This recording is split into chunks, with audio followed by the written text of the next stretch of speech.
আচ্ছা, স্টার্ট করছি। আগের দিনের পড়াটা একটু বলে দেবো, হ্যাঁ? কোঅর্ডিনেশন এই জায়গাটা রেকর্ডিং একটু ভালো হাসেনি, সেই জন্য আরেকবার বলে দিচ্ছি। আচ্ছা, এখানে কোঅর্ডিনেশন যৌগের গুরুত্বপূর্ণ কিছু পদ সমূহ ছিল, অর্থাৎ কোঅর্ডিনেশন যখন আমরা পড়বো তখন যে সকল পদগুলো ব্যবহার করব সেগুলো একটু বলে দিই কাকে কি বলে। আগের দিন প্রথম যেটা বলেছি কোঅর্ডিনেশন এন্টিটি বলেছি। কোঅর্ডিনেশন এন্টিটি কাকে বলবো? এই যে থার্ড ব্র্যাকেট দেখতে পাচ্ছি আমি, যেটাকে কোঅর্ডিনেশন জোনও বলা হচ্ছে, এই এই থার্ড ব্র্যাকেটটাকে বলা হয় কোঅর্ডিনেশন এন্টিটি।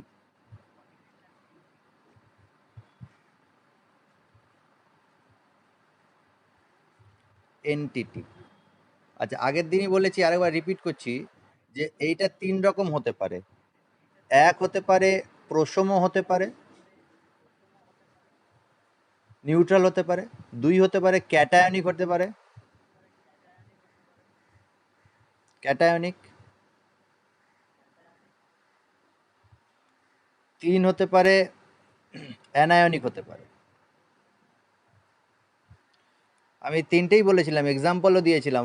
কোঅর্ডিনেশন এন্টিটি এই থার্ড ব্র্যাকেটটা কখনো পজিটিভ হবে, কখনো নেগেটিভ হবে, আর কখনো প্রশম হবে। এই যে যৌগটা আমি উদাহরণ দিয়েছি, এই রকম যৌগ পাওয়া কঠিন। সব কিছু থাকবে, অর্থাৎ থার্ড ব্র্যাকেটের আগে একটা মেটাল থাকবে, থার্ড ব্র্যাকেটের ভেতরে থাকবে, আর থার্ড ব্র্যাকেটের বাইরে থাকবে, এরকম থাকবে না। এটা একটা এক্সাম্পল দিয়েছি আমি বোঝাবার জন্য। তাহলে এই এন্টিটিটা তিন রকম হতে পারে। প্রশম হতে পারে, প্রশম যেমন একটা এক্সাম্পল দিচ্ছি, NiCO whole 4 third bracket close, আর থার্ড ব্র্যাকেটের বাইরে কোনো চার্জ নেই, এটা প্রশম হয়ে গেল, এক নম্বরের এক্সাম্পল হলো। ক্যাটায়নিক কখন হবে? যদি থার্ড ব্র্যাকেট ওপেন হবে আর প্রথমেই থার্ড ব্র্যাকেট ওপেন হয়ে যাবে, তাহলে তাকে বলবো আমরা ক্যাটায়নিক এন্টিটি। যেমন এটা একটা এক্সাম্পল। এখানে নেমে নাও, মাথায় 3+ আছে আর Cl3 আছে। অ্যানায়ন যদি রাইট সাইডে থাকে, অ্যানায়ন যদি রাইট সাইডে থাকে আর ক্যাটায়ন যদি লেফট সাইডে থাকে, এই থার্ড ব্র্যাকেটটা লেফট সাইডে থাকে, তাহলে সেটা ক্যাটায়নিক, কারণ তিনটে মাইনাস আছে, তাহলে তিনটে প্লাস হবে। এটা 2 নম্বরের এক্সাম্পল দিলাম, ক্যাটায়নিক। আর অ্যানায়নিকের একটা এক্সাম্পল দিচ্ছি, K4FeCN হোল 6। এই যে এইটা যেটা দিয়েছি দেখো, থার্ড ব্র্যাকেটটা রাইট সাইডে আছে। থার্ড ব্র্যাকেটটা রাইট সাইডে মানে এটা অ্যানায়নিক হবে, আর থার্ড ব্র্যাকেটটা লেফট সাইডে যদি হয় তাহলে ক্যাটায়নিক হবে। তাহলে ক্যাটায়নিকের আমি দিয়ে দিলাম এক্সাম্পল, 3+ আছে, এখানে 4- আছে এটা। তাহলে কোঅর্ডিনেশন এন্টিটি কাকে বলে জেনে গেছে। নেক্সট যে টপিকটা আসছে সেটা হচ্ছে কেন্দ্রীয় ধাতব পরমাণু বা আয়ন। সেন্ট্রাল মেটাল অ্যাটম বা সেন্ট্রাল মেটাল আয়ন বলা হয়।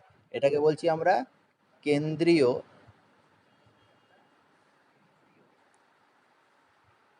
ধাতব আয়ন বা পরমাণু, যা বলবো। মেটালটা, এমটা, এটা মনে রাখবে, ম্যাক্সিমাম কেসে কি হয়, এটা একটা ট্রানজিশন এলিমেন্ট হয়, সন্ধিগত মৌল হয়। ম্যাক্সিমাম কেসে এটা সন্ধিগত মৌল। তাহলে কেন্দ্রীয় ধাতব পরমাণু কাকে বলে জেনে গেলাম। যেমন এইগুলো যদি বলি, এখানে নিকেল কেন্দ্রীয় ধাতব পরমাণু, কোবাল্ট কেন্দ্রীয় ধাতব পরমাণু, আর এখানে কিন্তু আয়রন কেন্দ্রীয় ধাতব পরমাণু, পটাশিয়াম নয়, আয়রন।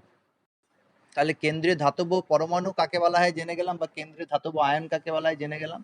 এরপর আসছি লিগান্ড বা সংলগ্নক। লিগান্ড কথাটাই আমি বেশি ব্যবহার করব। লিগান্ড, এটাকে বলা হয় লিগান্ড। লিগান্ড মানে এইখানে কি থাকতে পারে, এইখানে তিন রকমের জিনিস থাকতে পারে। এক, প্রশম অণু বা পরমাণু হতে পারে, অণু বা পরমাণু, বা মূলকও হতে পারে। প্রশম অণু বা পরমাণু বা মূলক হতে পারে। মূলকটা প্রশম হবে না, তাই প্রশম পরমাণু বা অণু বললাম। আচ্ছা, আর কি হতে পারে? আয়ন হতে পারে। আয়ন, আয়ন মানে মনে রাখো ক্যাটায়ন বা অ্যানায়ন হবে। যেমন এইখানে একটা এক্সাম্পল দিচ্ছি দেখো, এইখানে লিগান্ডটা হচ্ছে কার্বন মনোক্সাইড, সিও হচ্ছে লিগান্ড। এটা কিন্তু প্রশম, কোনো চার্জ নেই এর, সিও একটু পরেই দেখাবো। আচ্ছা, এখানে অ্যামোনিয়া, অ্যামোনিয়া কিন্তু একটা লিগান্ড, এটাও প্রশম পরমাণু, অণু, এরও কোনো চার্জ নেই। আচ্ছা, এখানে সিএন আছে, সাইনাইড, সাইনাইড কিন্তু চার্জ যুক্ত, সাইনাইডের চার্জ হচ্ছে নেগেটিভ চার্জ। তাহলে সাইনাইড কিন্তু একটা অ্যানায়নিক লিগান্ড, আর কার্বন মনোক্সাইড আর অ্যামোনিয়া কিন্তু একটা প্রশম লিগান্ড। তাহলে লিগ্যান্ড কাকে বলবো? কেন্দ্রীয় ধাতব পরমাণুর সাথে যুক্ত থাকে। আর এই থার্ড ব্র্যাকেটের মধ্যে যেটাকে আমরা কোঅর্ডিনেশন এন্টিটি বা আরেকটা নাম বলেছি কোঅর্ডিনেশন জোন বা স্ফিয়ার, কোঅর্ডিনেশন জোন বা স্ফিয়ার,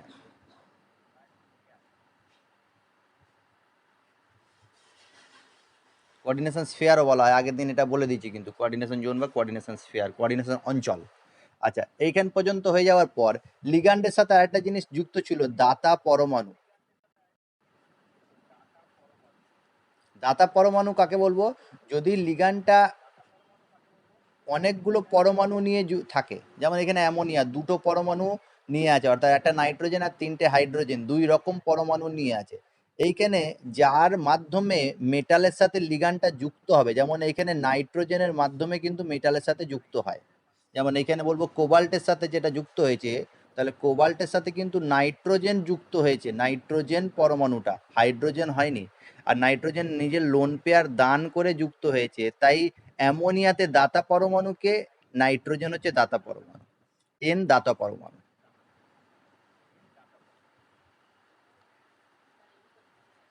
আবার অনেক সময় যেমন H2O থাকে, তাহলে H2 এর ক্ষেত্রে অক্সিজেনের মাথায় লোন পেয়ার আছে, তাহলে অক্সিজেন দাতা পরমাণু। মনে রাখবে, যাদের কাছে লোন পেয়ার বা নেগেটিভ চার্জ থাকবে সে দাতা পরমাণু হয় সাধারণত।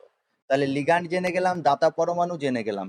এরপরে আসছি আমরা সবর্গীয় স্তরও বলে দিলাম, সবর্গীয় স্তর বা কোঅর্ডিনেশন জোন কাকে বলে বলে দিয়েছি। আচ্ছা, এরপরে আসছি আয়নীয় ভবন অঞ্চল। এই যে দুটো অঞ্চল আছে, এই দিকটা থার্ড ব্র্যাকেটের বাঁ দিকে আর থার্ড ব্র্যাকেটের ডান দিকে, বাঁ দিক আর ডান দিক, এই দুটো অঞ্চলকে, এই দুটো অঞ্চলকে বলা হয় আয়নীয় ভবন অঞ্চল।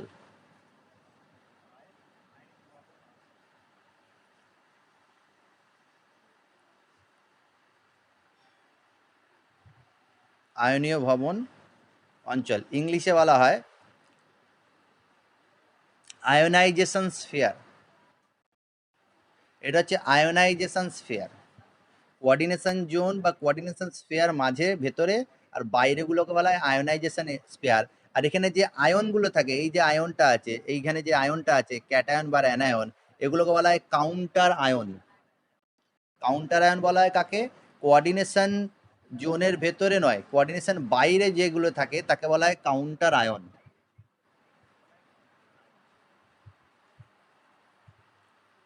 ঠিক আছে, এগুলোকে বলা হয় কাউন্টার আয়ন। মোটামুটি এই জিনিসগুলোই ছিল। আচ্ছা, একটা এক্সাম্পল দিয়ে আমি বলি, দেখো CONH3 হোল 4Cl2 বাইরে Cl। এখন আমাকে যদি কোশ্চেন করা হয় এখানে লিগ্যান্ড কে কে লিগ্যান্ড আছে, লিগ্যান্ড এক রকমের লিগ্যান্ড আছে না দুই রকমের লিগ্যান্ড আছে? কেউ একজন বলো দেখি, লিগ্যান্ড কে কে লিগ্যান্ড আছে এখানে?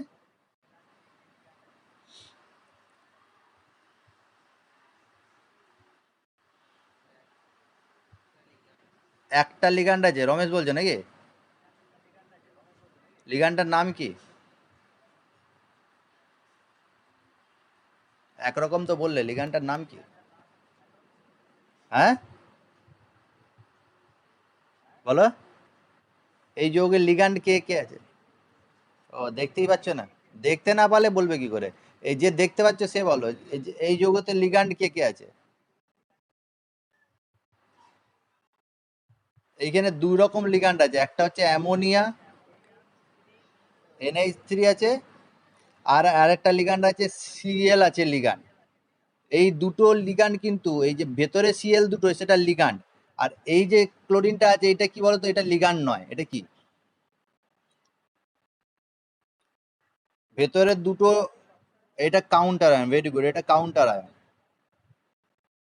এইটা কিন্তু কাউন্টার আয়ন। ভেতরের ক্লোরিনটা লিগ্যান্ড, বাইরের ক্লোরিনটা কিন্তু কাউন্টার আয়ন। আর ভেতরের অ্যামোনিয়া চারটে আছে, দুটো ক্লোরিন আছে, টোটাল ছটা লিগ্যান্ড আছে, ছটা লিগ্যান্ড, আর একটা কাউন্টার আয়ন আছে। আর এখানে সেন্ট্রাল মেটাল অ্যাটম হচ্ছে কোবাল্ট, Cm যাকে বলা হয় সেন্ট্রাল মেটাল আয়ন বা Cm। এটা হচ্ছে সেন্ট্রাল মেটাল আয়ন, যেটা কোবাল্ট এখানে আছে। তাহলে এই জিনিসগুলো আমাদের কিন্তু আগের দিনই বলা হয়ে গেছিল, আমি যেহেতু রেকর্ডিংটা ঠিকঠাক হয়নি বলে আজকে আরেকবার বললাম। তাহলে আপাতত এটা আগের দিনের পড়াটা একবার রিভিশন হয়ে গেল, শেষের দিকটা, পুরোটা নয়। আচ্ছা, এরপরে যেটা আছে, এরপরে আরো দু একটা জিনিস আছে, যেমন এইটা পরীক্ষাতে দেয়ও, দুটো টাইপের কমপ্লেক্স আছে, একটাকে বলা হয় হোমোলেপটিক কমপ্লেক্স, হোমোলেপটিক কোঅর্ডিনেশন কমপ্লেক্স বা কমপ্লেক্স বললেও হবে, হোমোলেপটিক কমপ্লেক্স, ইংলিশেও তাই বলা হয়, হোমোলেপটিক কমপ্লেক্স। হোমোলেপটিক কমপ্লেক্স দেখো বলে দিচ্ছি, এখানে আমি যতগুলো কোঅর্ডিনেশন যৌগ লিখেছি, যেমন এইটাই একটা লিখেছি কোঅর্ডিনেশন যৌগ, CONH3 4Cl2, আর বাইরে Cl। আর একটা যৌগ লিখছি CONH3 6, বাইরে Cl3। আচ্ছা, এরপরে লিখছি NiCO4। আচ্ছা, এরপরে লিখছি K3CFeCN6।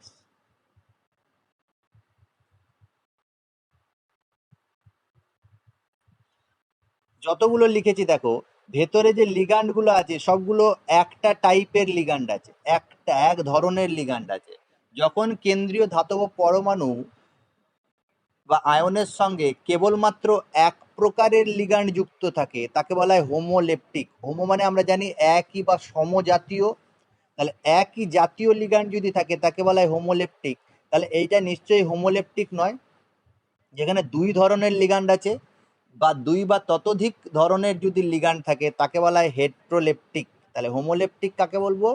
যদি একই ধরনের লিগান্ড থাকে তাহলে তাকে বলা হবে হোমোলেপটিক, আর যদি একাধিক ধরনের লিগান্ড থাকে তাকে বলবো আমি হেটেরোলেপটিক। পরীক্ষায় সংজ্ঞা দেবে আর উদাহরণ জিজ্ঞাসা করবে, উদাহরণ দাও। তাহলে হেট্রোলেপটিকের একটা এক্সাম্পল লিখছি, উপরে যেটা লিখেছি আগে সেটা লিখি, CONH3 4Cl2 থার্ড ব্র্যাকেট ক্লোজের পর Cl। এটা একটা হেটেরোলেপটিক লিগান্ডের উদাহরণ, কম্পাউন্ডের উদাহরণ। আর একটা লিখছি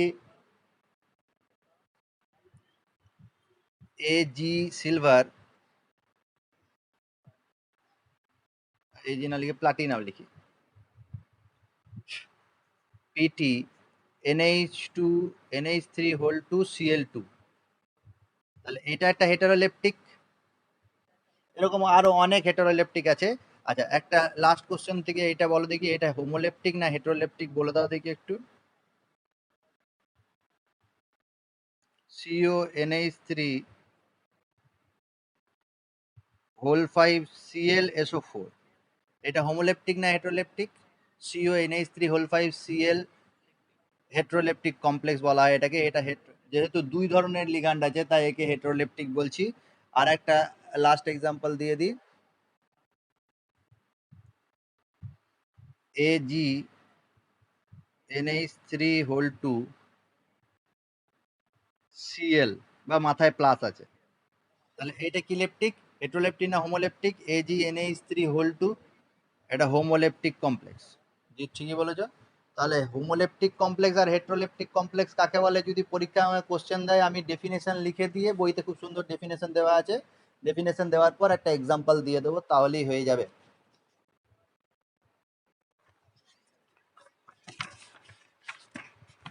আচ্ছা, এরপর আমি যেটা আসছি, কোঅর্ডিনেশন পলিহেড্রন বলে একটা কথা আছে, কোঅর্ডিনেশন পলিহেড্রন। ইংলিশে লিখছি কোঅর্ডিনেশন,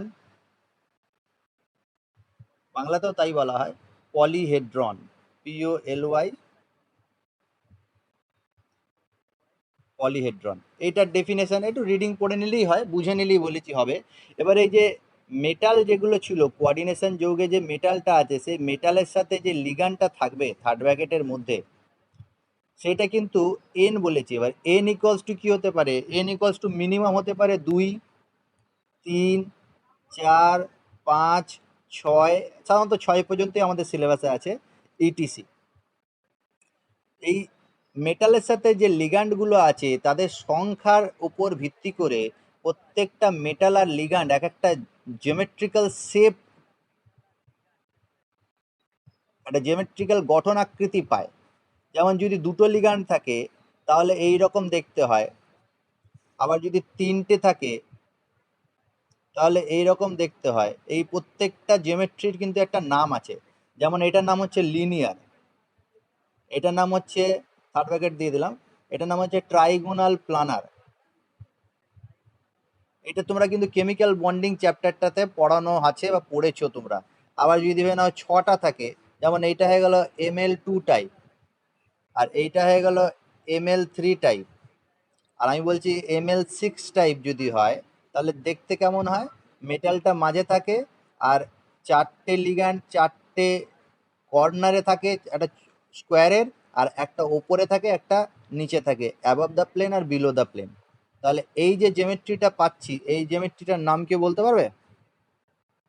এই যে জেমেট্রিটা পেয়েছি আমি, জ্যামিতিক আকারটা পেয়েছি মেটালের সাথে ছটা লিগ্যান্ডের যে জেমেট্রিটা, বলো।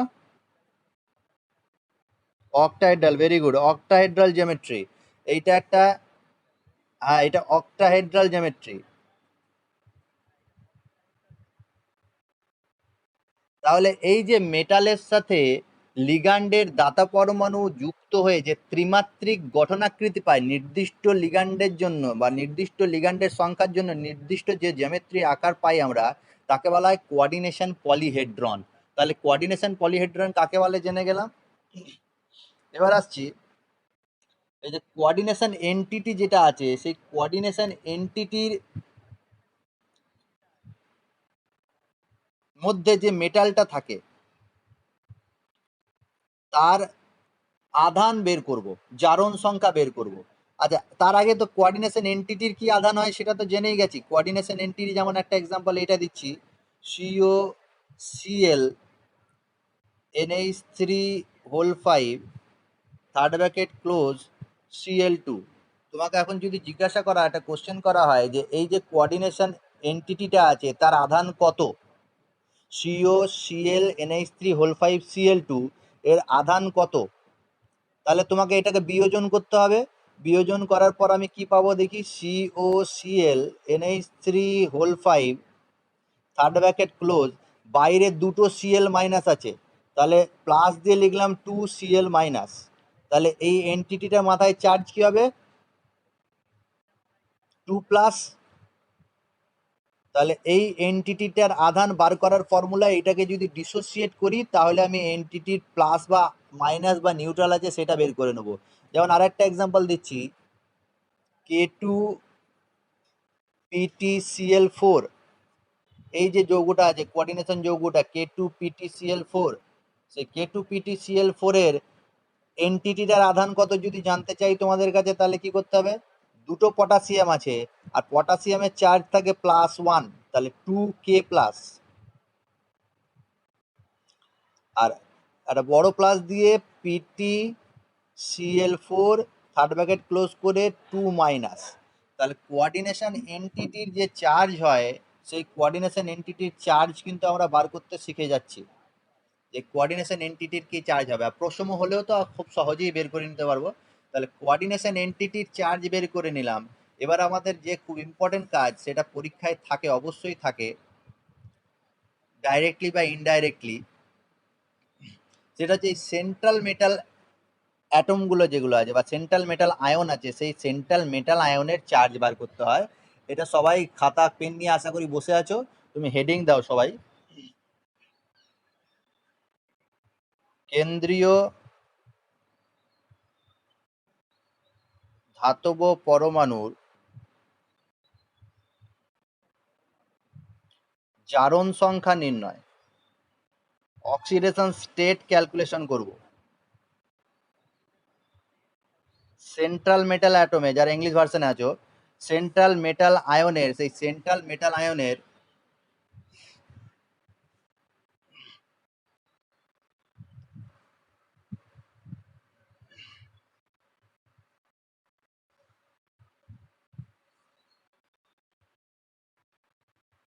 রিংটা দিয়ে দাও। কেন্দ্রীয় ধাতব পরমাণুর জারণ সংখ্যা নির্ণয়, মানে ক্যালকুলেশন অফ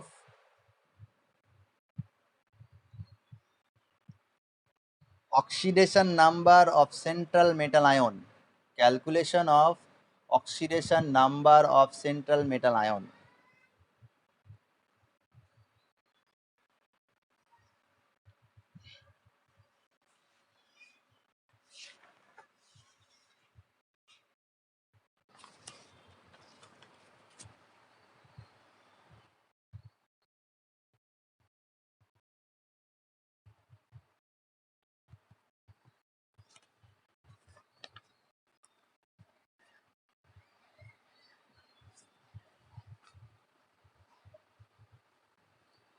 এক number, third bracket open, CONH3 whole 4 NO2 বাইরে Cl। একটু জায়গা রেখে, বা এই পাশে জায়গা তো আছে। 2 number, K3Cu CN whole 4। 3 number, third bracket open, PT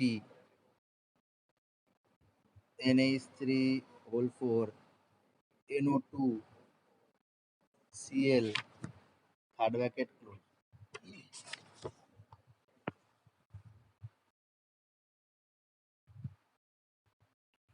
4 number, Na2K CONO2 whole 6।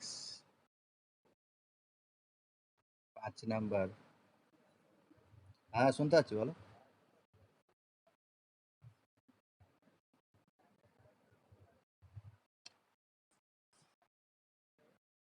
কি বলছো?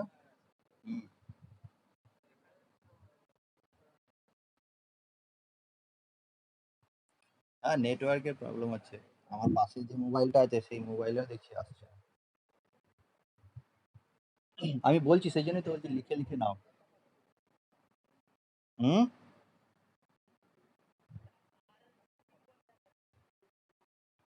আমার কথাটা শুনতে পাচ্ছ তো? যে যৌগগুলো বললাম, সেই যৌগগুলো লিখেছো, খাতায় লিখেছো? বললাম যে লিখতে। হ্যাঁ, এবার লিখেছো তো?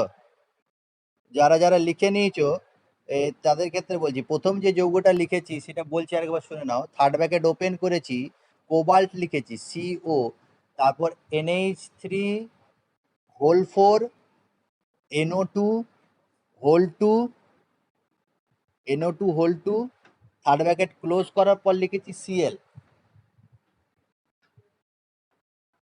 এখানে কোবাল্টের জারণ সংখ্যা নির্ণয় করব।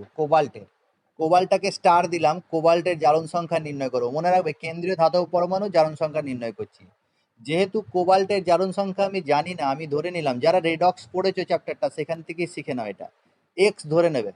কোবাল্টের জারণ সংখ্যা এক্স ধরে নিয়ে তারপরে লিখবে প্লাস, কটা অ্যামোনিয়া আছে? 4টে অ্যামোনিয়া আছে, 4 লিখবে।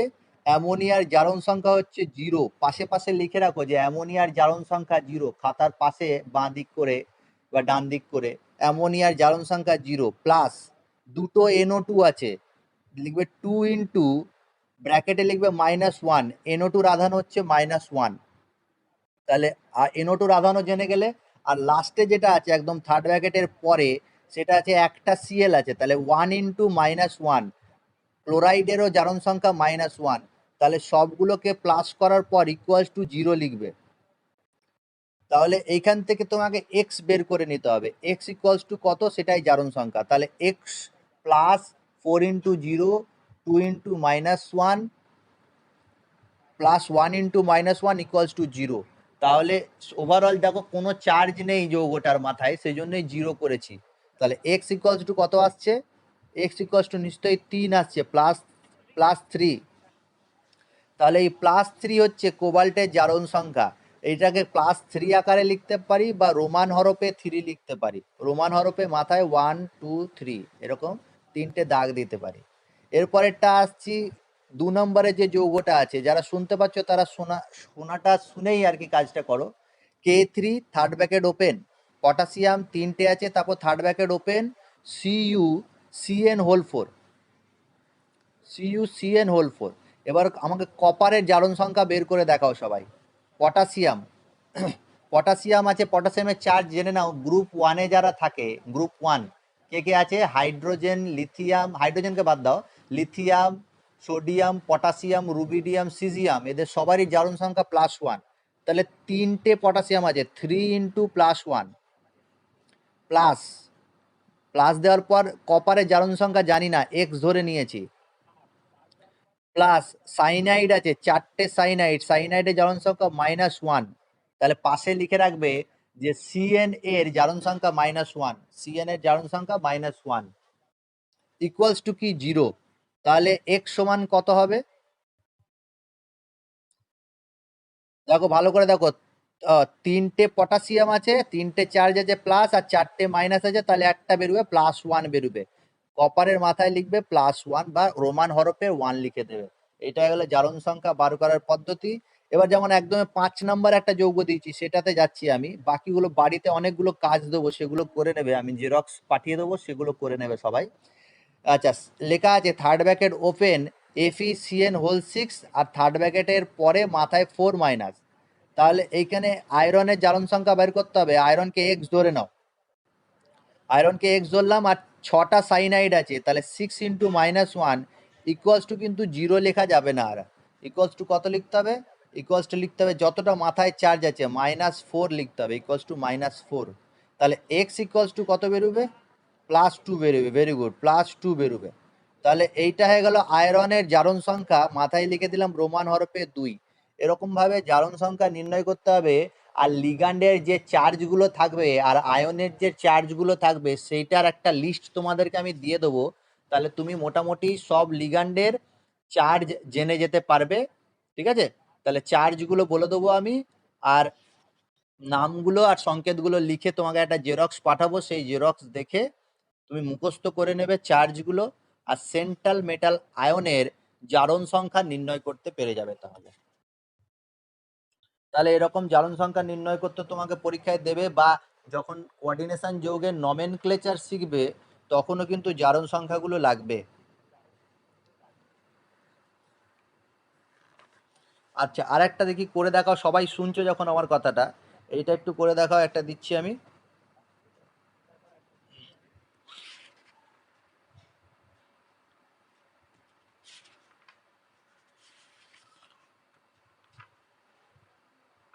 থার্ড ব্র্যাকেট ওপেন করো, লেখো NI, 6 নম্বর এটা, NI capital C capital O whole 4 third bracket close, নিকেলের জারণ সংখ্যা বের করো।